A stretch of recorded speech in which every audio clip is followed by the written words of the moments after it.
တင့်အင်အားကြောင့်လေးတွေစော့ဖို့အတွက်ရှောင်းလေးဆင်ပေးထားတယ်ဆိုရင်တော့သူတို့ကတော့တင့်ကိုဒီချက်တွေလုံးဝပြောပြမှာမဟုတ်ပါဘူးနံပါတ်1ကြောင်လေးတွေကိုထမင်းတမမဟုတ်ခောက်ဆွဲတွေကိုဘယ်တော့မှမကြွေးပါနဲ့တကယ်လို့အမျက်ကျွေးနေမယ်ဆိုရင်တော့သူတို့ကကျမ်းမာလာကြမှာမလို့ကြောင်စားကုမ္ပဏီတွေကတက်စီရနေဘယ်လိုလုပ်ပြီးပတ်စံရတော့မှာလဲ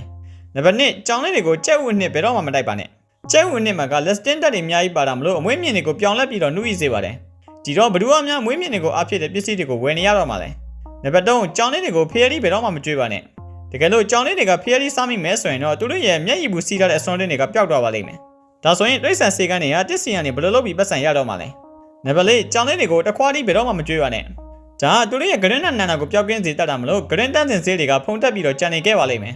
နံပါတ်5ကြောင်လေးတွေကိုဖျုံလေးဘယ်တော့မှမကြွေးပါနဲ့တကယ်မလို့သူတို့ကိုဖျုံလေးကျွေးမိတော့မဲဆိုရင်တော့အဝင်းမြင့်တွေကိုတစ်ချောင်းမှဆွဲနှုတ်လို့ရတော့မှာမဟုတ်ပါဘူးပြီးတော့သူတို့ရဲ့တွားနေကလည်းပလဲလေးလိုဖြူဝင်းလာပါလိမ့်မယ်နံပါတ်6ကြောင်လေးတွေရဲ့အမွေးကိုခဏခဏဘယ်တော့မှဖိမပေးပါနဲ့သူတို့ကိုမကြာခဏမွေးဖိပေးတာက